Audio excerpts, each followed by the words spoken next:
Good evening. You're listening live to the Extreme Movie Show. I'm your host, Rob. Alongside me tonight from the great Midwest, from some Air Force bases, RDV himself. He's my co-pilot. He's my wingman. He's my ace. He's my goose. He's my whatever the hell you want to call it tonight. Of course, we're discussing here on the Extreme Movie Show Top Gun Maverick, the sequel, part two to Top Gun from 1985-86 era. And I got to say, RDV, I'm going to go back and set the stage for the 80s because I lived it. I loved it. That's why we discuss it. Mhm.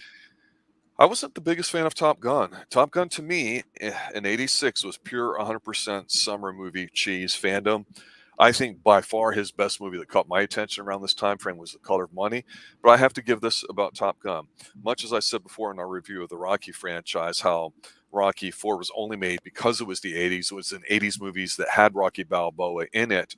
Much could have been said about Top Gun. It gives you everything you want. It gives you good-looking people in it. It gives you an absurd plot. It gives you a dose of Americana, if that's your thing. It gives you some adrenaline. And lo and behold, here we discuss martial arts movies and everything, all that, how everything starts dying in the 90s and how everything today is CGI'd, overdone, 140-pound people playing superheroes. See, it's just horrible. So on a whim, I said, I just like Tom Cruise movies because he's been hitting home runs with all the Mission Impossible films, some other ones that we've talked about. And you said, man, this movie is great. And usually I take a step back when you hype a film, but you've been pretty good lately with The Northman and some other calls. And I went and saw this. And I got to say, not only did they respect the original, they did it in the right way. They didn't overdo the nostalgia factor. They did it just right. They made a friggin' awesome movie here. This by far is probably the best movie of the year. I know there's a lot of hype, A+ reviews going around. I know there's people hating on it going, oh, I don't get it. It's still whatever. It's dumb. It's stupid. I'm going, you know what? When's the last time we've seen a film with good practical effects, simple story to it, and an emotional payoff at the end with a really kick-ass bit to it? I mean, they fucking nailed it on everything here. I think this is a great movie and a must-see. What's your initial take? My initial take is that, and I've heard this where people say like, "Oh, it's like, oh, I people don't like the original one. They thought it was dumb." Or they poo-poo it. It's like, and like it's. I thought the original was actually done pretty well, and it was one of its kind. And it's the first time using the U.S. Navy's fighter jets and stuff. They had 14s and stuff in a movie. I know everybody says, "Well, we had Iron Eagle too," and like, no, not like Top Gun. And Top Gun was cheesy, yes. When they had the volleyball scene and they're and the songs playing, it's just like they get the bar scene where he's hitting on the girl, Kelly McGillis. Yeah, it's fun. Yes, and is Berlin, yes. If you were alive around that time, they played it over and over again. It's still a damn good song. I don't care what anybody says, but it's like any other song though. You think about it, there's a lot of songs that get overplayed on the radio, so I can't just single out, Berlin. But and I do that too because I've said before, and I'll say it again. At that time, if you were a top 40 song or song that was getting pushed up the charts, you'd be played 4 to 5 times, literally in the span of an hour, and that included your 10 to 15 minutes of commercials that you would have back then on standard radio stations. And take my breath away, there was no denying it. Much like there was no denying Kenny Loggins or Phil Collins or Wilford Brimley or any other megastars in the 80s. There's just no stopping Top Gun. It had forces of its own. Yep. So yeah, so I still love the original. I don't see how people can hate on it. I mean, there are other movies come out, but it was one of those movies where it's a buddy movie, a buddy cop movie, almost in a sense. But one of the buddies dies, and that's what kind of threw me off.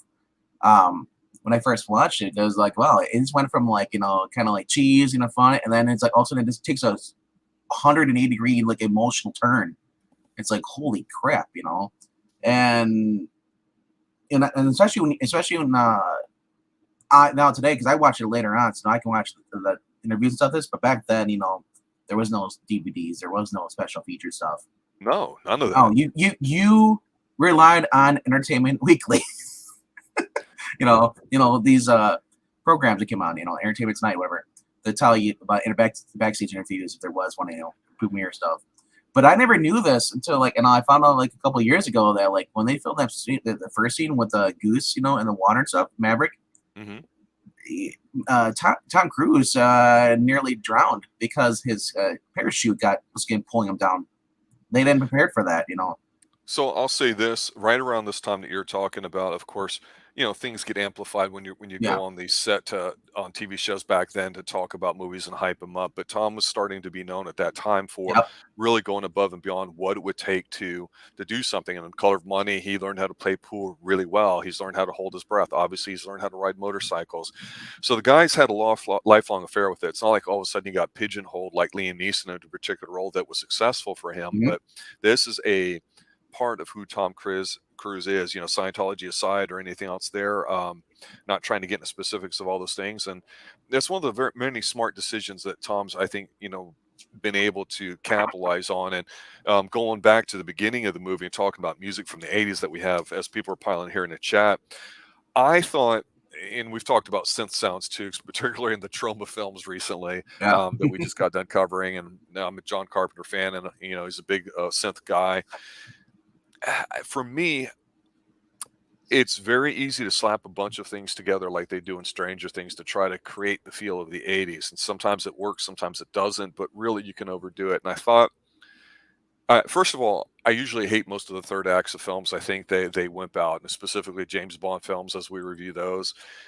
But I have to say, I was impressed by this movie's third act, which we'll talk about shortly. But I just want to mention the opening Gambit a little bit. I thought it did the absolute best job of the nostalgia by giving you Danger Zone right off the bat, giving you a look of where he's at. You're immediately thrust into something. I thought it to be remarkably restrained and tasteful, and I was a little shocked by that. I don't know how they were going to go, especially with how Mission Impossible films usually Yep. start, right? Yep. So we get the Danger Zone bit out of the way. I thought the soundtrack was great, and apparently Lady Gaga was involved in it. I guess she had a song towards the end, and Harold Faltermeyer and the other gentleman who was involved in it. It was there, but it wasn't overpowering because you could easily put Danger Zone in 6, 7 times and be Yeah. like, "Give me more Danger Zone," right? And you have to dial that back. And so just having it there at the beginning and giving you the jacket, giving you him riding his motorcycle without a helmet, by the way, people, and some of those things that just kind of reminded you of the first film was The enough. bike. And then you get a little bit of humor at the end where he pushes it past 10 and then he has to eject and he walks into the diner and he looks around and he's like, "Where am I?" And I'm like, that was just perfect. Once that happened, I went, wow, they might have something here. I wasn't expecting much at all, Yeah. but that really got me. To clear up what you're talking about when you say push 10, he was actually he became a test pilot.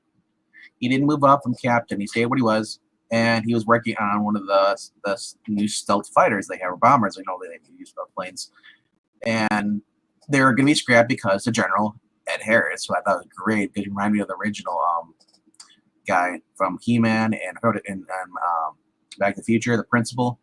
I forget what his name is, but in the same sense, he was like, he was the guy. He's just like, I hate him, and he just can't stand this guy. So he was going to come down to shut down their program, and because originally they wanted him to do, they're doing the phasing test, get the Mach 10, testing. But he's like, but he's like, it'd take another 2 months before they get the top Mach 10. But he's like, well, screw it. He's like, I'm gonna do Mach 10, and he's like, they're like, dude, you're gonna get fired. He's like, no, but you guys will keep your jobs, though, Yeah. And so he goes up there and he pushes, he gets it, and Ed Harris is coming in there, and the general is like, what the hell's going on? No, tell him the ground. He's like, I can't hear you. He just starts breaking up, like pretending to be, they can't hear him. And he pushes it the Mach 10. And he's like, oh my gosh, he actually got a Mach. And he's like, screw it. And the guy on Honduras, I think his name is in this. Hondo? Whatever. Yeah, he's like, don't do it. He's like, I'm going to 10.2. And then the plane starts breaking apart. And he gets one of the funniest scenes, he next thing you see him walking into a diner in the middle of nowhere. You know what it is, and he's dressed like a spaceman. The kid looks over, he's like, "Are you from space?" It was like still 80s right there. Yeah. I loved it. It was like, this movie was made with heart, and it was also made to. He planned it. He's like, he wanted it out on a day when the military is being celebrated, Memorial Day weekend. Yeah, and I wanted to ask you specifically about the cast in general, because I think one of the things that stands out to me is, being an 80s teenager now, being middle-aged, so to speak, and you being a little bit younger. I look at this and I go, I don't know a lot of the people or recognize them, many of them. Obviously, many of them are good looking. But what I thought was going to be a difficult chore was, a comment that we just had here in chat about, well, how much Tom Cruise really playing it. Well, he, some would argue that Tom Cruise plays Tom Cruise and he's not acting or he's not good or whatever. But to me, it's more of a balance of the movie require other people to shine, can it be elevated? Because I tell you at first, I kind of didn't like some of these young people, but what made this movie really good was that it evoked a response in me that I went, well, how the hell is Tom going to handle it? And he does it very restrained. And, I'm just going to go out there and put it out there like this. People will sit there and say whatever they want about Jennifer Connelly and her looks, because she's, in her 50s now as well. She's one of the most naturally attractive women out there, and that includes Marissa Tomei and a few others that we talk about here on the Xtreme Movie Show. But she did the old 80s bit of being just a positive character in there as a small one, but a name. If you're really a hardcore fan of the first one, her role makes sense. So you can sit there and say, oh, they just put her in here to break up the scenes of flying this and that. But I will tell you, I found myself not caring about a lot of these people. But when Tom goes in there to start teaching this Top Gun group, which is what he's commanded to do, I can understand what it's like being in a position when you go, well, wait a minute, these people don't take me seriously, and how are we going to do this? And so you get a few scenes of them where he's not berating them, he's not beating them over the head, and it works. And this kind of honesty between these two, from a set of pros like these pilots to him, even though they're younger and they do selfies together and stuff like that, somehow he's able to just not be the 20-year-old Tom Cruise that made this earlier film. He's able to play a mature version of the same character, but it be believable in there. And I thought, holy crap, is Tom really doing that in here with this younger group? He doesn't dominate, is what I'm saying, even though he's front and center, and he allows the other people to, at their own pace, assume these roles. I just think the casting's great. So I was going to ask you if you had any specific thoughts about some of the cast, because you may know some of them. And then, of course, I'd like you to add on the whole thing about Val Kilmer. Well, I mean, let's just set up the scene here. We kind of jumped all over the place here. He's sent. He's about to get basically court-martialed. Val Kilmer apparently had put a phone call in and saved his butt, and he's sent back to Top Gun under John Hamm. This is what his name is, right? He's playing the young Ed Harris role of being a dick, and he did it really well. His name's Cyclone in this. Yes, awesome. Cyclone. Yeah. So he's there, and he's basically to train his kids, but so he goes to this bar, and it turns out he's at the bar, and he's runs into an old flame, Penny, Liv Connolly's character, who actually was, well, surprise, surprise, is the daughter of Ed Harris, I believe. Oh. Either Ed Harris. Or not in real life, but I mean like in the thing. Yep. Yeah. And so apparently he dated the guy's daughter, and that's why he doesn't like him. Because he had a few rolls in the hay. So basically that the little backstory. It wasn't too much, so it's like they're gonna show you like when they're kids stuff. No. I was so glad I was gonna brief because they didn't need to do it. So anyway, he's in there and he's just talking to her kind of thing, and the kids walk into the new group, they don't even know he's their new mentor. They're just in there like there's 12 people, 12 candidates, and for the Top Gun this mission they wanted to do, which I'll get to the mission in a second, because the mission's actually pretty cool. I would never thought they would have done this, so the kids walk in, and then you have Miles Teller, and this is where you actually want to pay attention, because none of the people matter that he's teaching. It's true, but it's not a negative. It's not a negative, no. But I'm just saying, Miles Teller is the focus of this story, because Miles Teller is Rooster. It's his call sign, because his dad was Goose. Yep. And apparently, we get a backstory that happened 4 years ago that he apparently washed him out. He told me he wouldn't recommend him for being on the program at all. So he's pissed about that. Later, it's revealed that his mother is actually never wanted to be a pilot, and basically made Tom Cruise's character promise that he wouldn't, let him, so he kind of hates him, and he also blames him for his dad's death too. It's not Tom Cruise's fault. Right. So the kid doesn't even realize that Tom Cruise is even in there. Tom Cruise, this is kind of cute. They have a little bell thing. It says like, if you start, flirting or insult the You lady. leave your cell phone on the counter. Yeah. And yes, because he said something, so she rung the bell and he got carried out. They threw him out on his ass. Yeah. So and then this is where the movie just went straight emotional, because you get the flashbacks because he sees Miles Teller's character playing Great Balls of Fire on the piano, and he gets flashbacks to when you had Goose playing it, and they had his son up there on the top of the piano, and Meg Ryan, and he starts remembering the death, the crash stuff, and he's almost like a mid panic attack, and through and you get Jennifer Connelly, who sees him out there, is kind of like our perspective. She sees him out there having a panic attack, Yeah, and so she said the next day, it's funny because they're called. You get all the new recruits are called in. They're all there, and then you see you see Maverick walk in, and I gotta say the reaction is pretty much genuine, because and one of the guys is like kind of upset because he got Tom Cruise had paid for his beers for all the recruits. Didn't know who he was. He's some old guy, and I thought it was actually kind of cool how they integrated everything, because it's really revealed that the meat potatoes in the movie. There's a mission they need to do, and it requires them to do this, drive into a canyon and do a vertical drop, after dropping the bombs, you gotta pull up.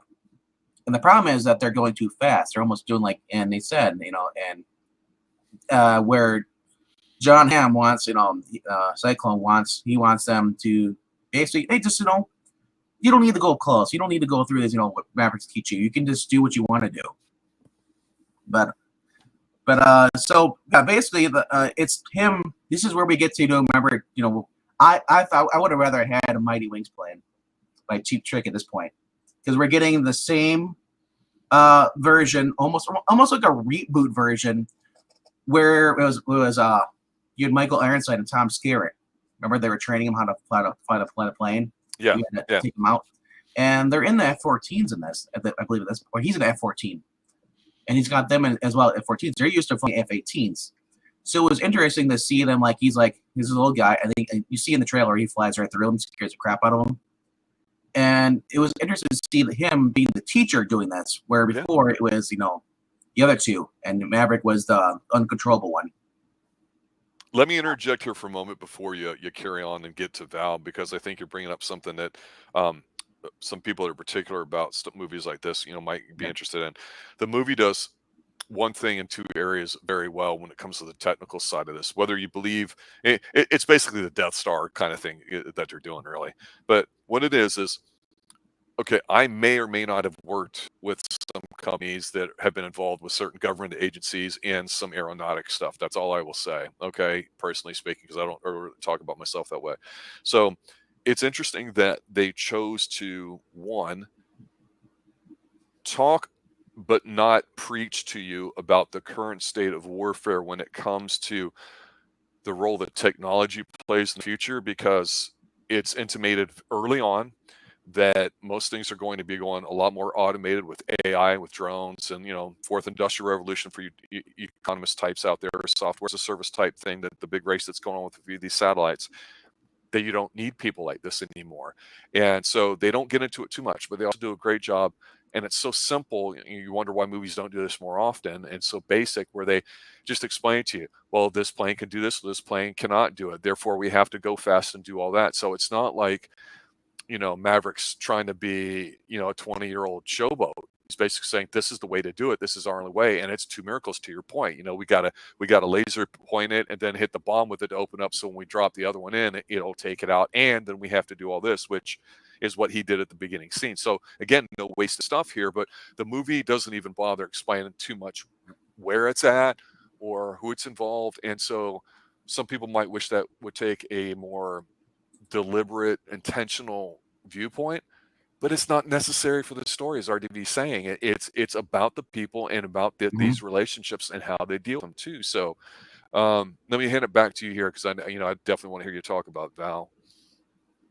Val Kilmer, his role was actually done pretty well, and everybody knows he's a survivor of throat cancer. So his character in the movie was just, he's basically been texting him, Tom Cruise's character Maverick, and but Maverick was going about to quit, and he's just like, no, do this, it's like, this is what you do, and he basically gave him like pep speeches throughout the thing, and then you finally see him, and he's greeted by his wife, and basically Val Kilmer's wife's amazing in the movie. Says like, yeah, he's in the back there, but he just just recently got a little worse, so he doesn't have much time, So he goes and talks to him, and at first, Val Kilmer types on the computer, so he doesn't have to use his voice much. Yeah. But then you have, after this, he starts speaking. Now this is where it gets interesting, because for those of us who know the throat cancer, you wouldn't even know if you had no idea. For those of us who don't know, his voice was actually digitally artificial voice. They took from sound clips, they built it, and it matches his voice. Yep. What his voice used to sound like. So they had him speaking to him, and so I was like, oh my gosh, I was like, this is actually really good. This is the second movie that Val Kilmer's done where he's used this voice, the digital thing, technology. He did it in his other one, I think. I forgot what it's called. He was a sheriff. I forgot what it's called, but anyway, it was really, this just scene was very emotional, because later on, you thought this was emotional, just depressing and sad, seeing how his character, his once rival. Later on, Val Kilmer's character dies, and they have a funeral and stuff. It's like, man, they're just like, this movie goes from, it's a roller coaster. It goes, actually, it's more like a dogfight, You're winning, and then you're almost about to lose again, and you're winning, and you're going back, and you're winning again. It's like, it's a gamble as far as emotions go. Because you don't know, and that's what's great about this movie. You have no idea what the heck to do. Well, and the thing too is you find out that he's in command of the Pacific Fleet part, and so he's kind of been almost like a father figure in a way, for Tom, or for Maverick. And so he basically says, that's why I got you here, because this is what's needed. But he's really being the emotional shoulder for him, because he knows the situation with Goose's son, about how he's carrying the skeleton around with him, and he's basically saying, hey, you got to let it go. And Tom's like, I don't know how to. And it's short, it's to the point. And just when you're like, oh, Jesus is getting a little whatever like that, he asks him, and this is where, the Val gets it to us really good. He's like, so, he says, makes a comment about who was the better pilot in the comics, and says something kind of like, well, we don't really need to talk about it right now. It's a really good moment, or like that. Yeah. And everybody, that was the tension and release in this scene here too. And there's some hugging or like that going on, and they don't overdo it, but it's just enough where you're like, yeah, that works. That's what I needed. But at this time, you're a good halfway, getting 2/3 into the movie. It's brisk. It's moving quite along. You're starting to realize that Tom can only pick half of the players involved, and then you get to the point where they're not doing too well, and Maverick's having to harshly remind them about certain things about what happens in real life, about like, well, what would you say at the funeral? What about this? What about that? And he's just making them think. They're all rhetorical questions. But then it gets to the point where John Hamm is basically like, AKA dickhead. He's like, look, can't have you do this. I'm in charge. You're off the case, as I would say back in Edward James Olmos back in Miami Vice. And you can tell with the cadets, when he comes in to start talking about it, that they're like, what the fuck? Because even, if you don't like somewhere like that, if you're going through something very strenuous with them, it's that foxhole mentality, it's the devil sort of thing. You're going to ride and die with who you have. Plus, of course, like the government, you have a date. It always goes over budget, and you have to move things in. It's ridiculous, and that's what happened here. So they're still not being successful at all with this crazy, insane idea. So as soon as he goes up there and starts explaining to everybody what's going on and all that, you get this little blip on the giant screen behind him. Yeah. And what's going on? And I got to tell you, this is probably the most exciting scene to me in a macho guy sort of way, like an F sort of thing, because you find out Maverick went ahead on his own, stole, for lack of a better word, appropriated some airtime use, and he flew the exact way and manner and time and altitude and all these really technical things that you hear about, but they're easy to remember. and actually demonstrated for everybody that it can be done. And doing so totally undermined Ham's character. Ham recognizes that, turns it back over to him, and then that's what gets the buy-in with this younger crowd or whatever like that. And it's awesome. It's team building. It's the real deal, because up to now, of course, it's a bunch of scenes, even if they're team building, playing football on the beach, and it works. It's simple and it works. Yeah, it's a great scene. LK is great. I get it. LK, yes. This Ham saw them as expendable. The whole thing is like, oh, they can fly at the very top. He's like, oh, he's like, if they go any slower than 2 minutes, they're gonna die. Like that's a suicide mission, He's like, well, they can fly at the very top and just drop the bombs. He's like, they'll be shot up by the SAMs right away. Yeah, the ground air missiles. For those who don't know what a SAM is, yeah, it was interesting to see him actually doing what he normally does. He said, "Screw this," Another taste of him saying "F you." He can be done, because up to this point he was playing heads with everybody, and he had Miles Teller character who's just driving like a grandma going through the course. He's like, no, it's like because he's afraid he's gonna crash the other one, and he's just causing him. And so once they see that he can do this, they're all, and he chooses a team, and he actually chooses Rooster over the other guy, who I forget what his call sign was, Hangman. Because people don't realize, and it's a symbolism between between Rooster and Hangman, as they're basically Maverick and Iceman. Yeah, they're the younger version, the new version. Yep. And so when he chooses Rooster over him, and Hangman's like kind of like, what? But he shuts up and he's on standby, because it was basically a group of 6 going in, and the group of 6 gets the others, don't make it out, or they don't, whatever reason. So they take this. They got the F-18 Super Hornets, which are awesome planes. And for those who are wondering, the camera footage on this, Tom Cruise was not allowed to actually pilot the F-18s. It's not because he can't. It's because the government will not allow a civilian to basically doesn't have permission to do that. So he was in the back. He saw him filming. Even though it's a 2-seater. So they filmed it from the back part, and it was actually. And I love in this movie when they show that everybody doing the G forces. The G forces are real. Yes. It's not on a green screen. They just move their head back and forth. No, they're actually in the planes when the planes are doing this stuff. So I thought that was kind of interesting that they actually decided to do that. Really? Oh yeah, Jesus! It's got to be a time thing here. Yeah. Well, so you're falling behind in your job here. No.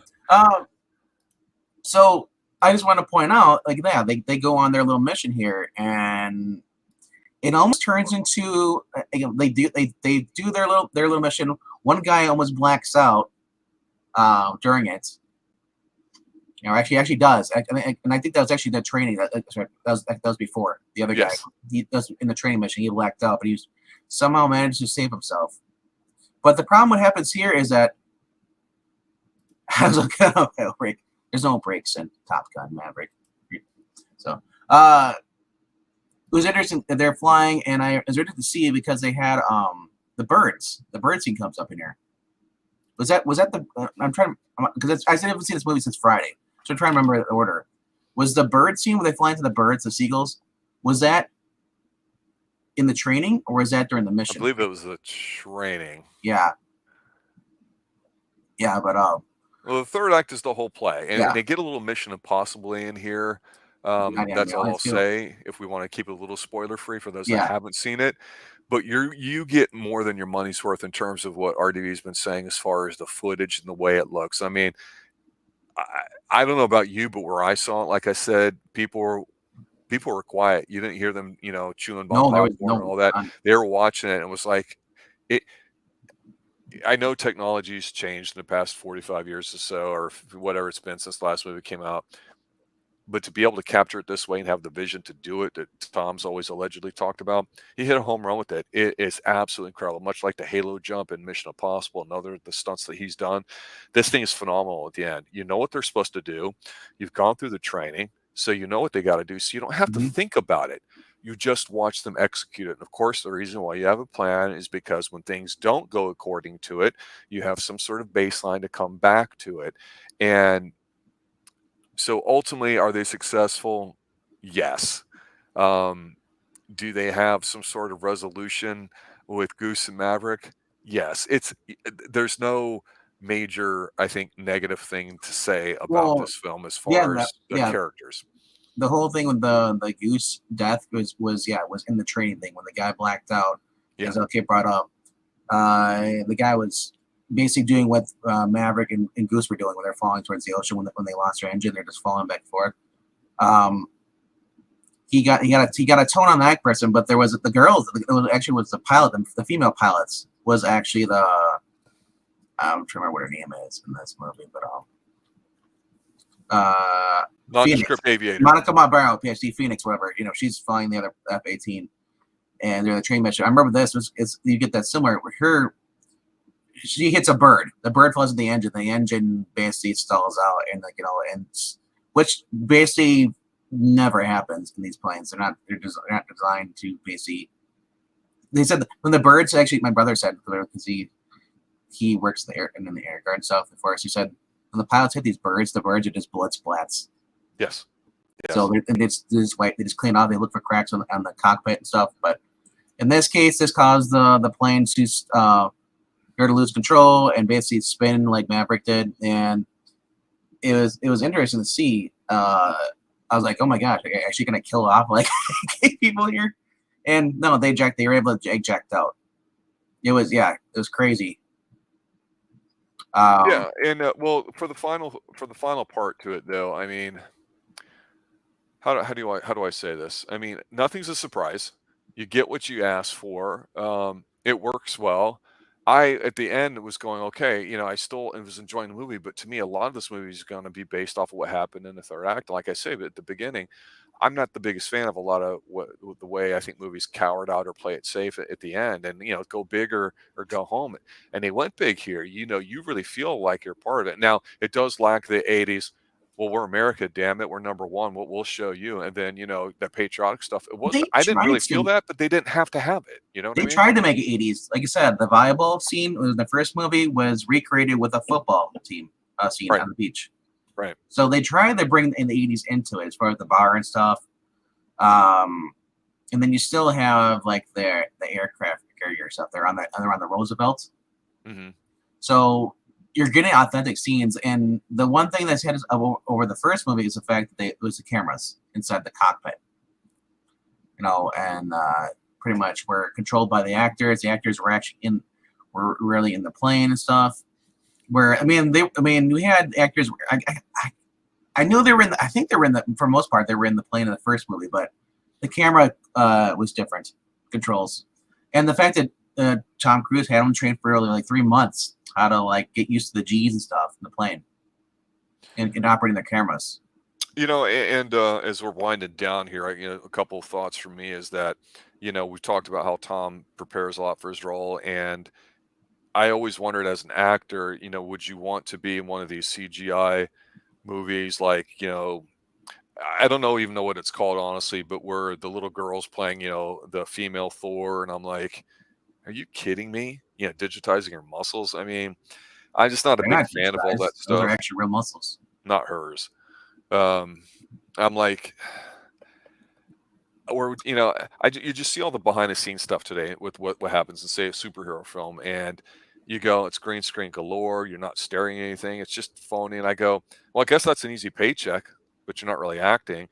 And then you've got somebody like, would you want to do that? Or would you, if Tom Cruise said, hey, we really like to have you in, one of these films here, but there's going to be a lot of training with stunts and this and that. That's what the role requires.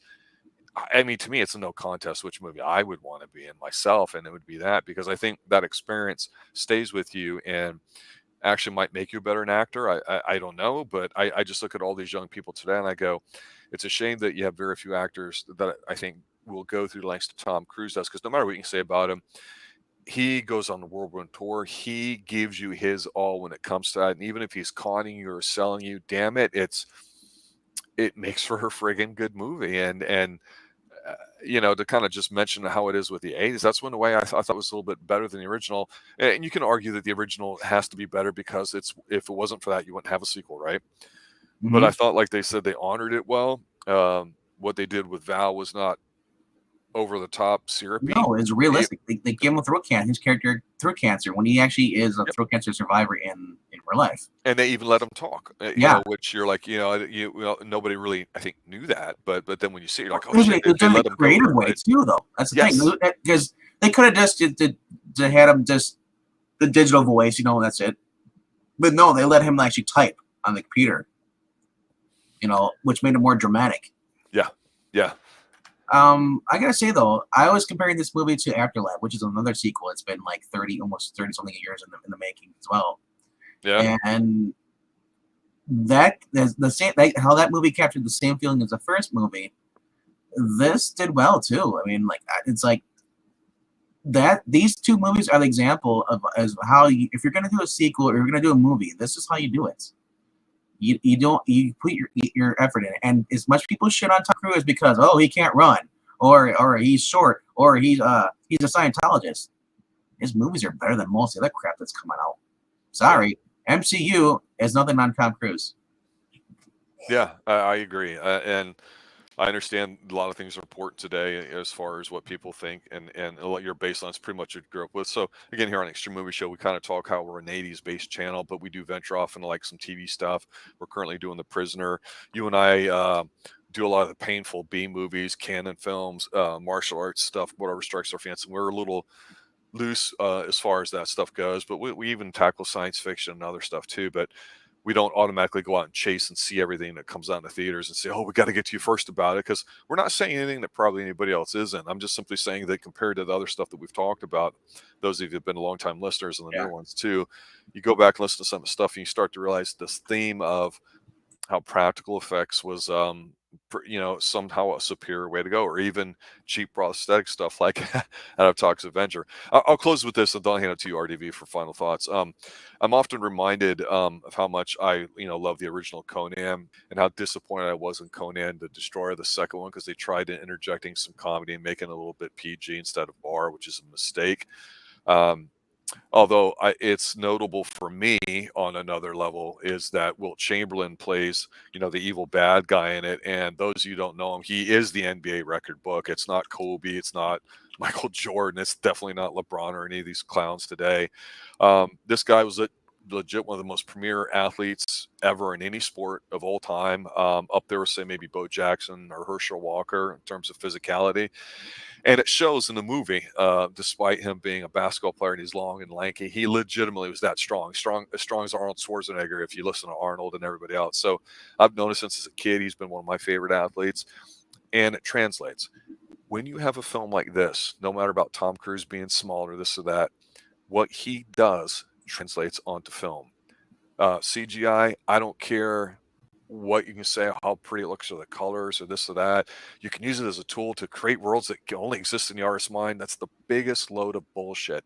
Earth is big enough, wide enough, diverse enough for you to find something that makes it that way. And that's why we were always really, really big on early James Cameron before he, dove into all that. And that's why we love the Mission Impossible films. He's going to give you the way the movies used to be. And I'm telling you, a lot of stuff we have is not this technical of a masterpiece, but a lot of the crap that we covered before, it might be dumb ninja stuff, but they were actually people that knew how to fight. So we like to make fun with it and enjoy it. But there was an element of 80s cheesiness and action that they still took seriously, even though they were deliberately just trying to make a fun film. And that's what's missing in today's films. This is why I think people like this film a lot, is because if you're an older guy like me, it reminded you of what used to been. If you're a younger person, you were like, wow, this really stands out. It's totally different. But wow, to me so far, even though I really like The Northman a lot, and I think Reacher was a great TV show, again, both practical effects for the most part shows, this has been the best movie I've seen in this whole year to this point. How about your closing thoughts here, RDV? I gotta say, this is actually the. I'm gonna know how good this movie is. This is it's on his 40-year career. This is his biggest debut opening. For domestically, it's 150 million. As far as the numbers are, and overlay they're projecting as far as the the world, I guess domestically and internationally, it's at 300 million right now. This is at a budget of 170 million, and this is according to Box Office Mojo. That they're saying it's $300 million. This movie is pretty much bringing in right now. And that's without playing in China or Russia with today's current global climate, because otherwise it might be another 100 million more easy this weekend. No doubt about it. It'll probably be #1 next week, I'm guessing. The other thing is that this is a movie that I knew I had to see in the theater. Up to this point, in the past 10 years, I haven't really cared about going to see a movie in the theater, because everything coming out was just like cookie cutter, where it wasn't like it didn't hold my interest. Yeah. I mean, everybody can say like, "Oh, I love the MCU," but outside the MCU, it's hard to find a movie that it was actually like, a standalone. The Mission Impossible movies have been good, and you talk about what is he going to do after the Mission Impossible movies ends. I have no idea what Tom Cruise would do, but I'm sure it'll be good. That's kind of where I'm at with it. I agree with you. I mean, everybody's talking about, oh, who's going to be the next James Bond? No, I haven't cared about James Bond since Pierce Brosnan. Yeah. Even before that, Roger Moore, man. This is Tom Cruise when he puts his effort into it, into the movies, and it shows.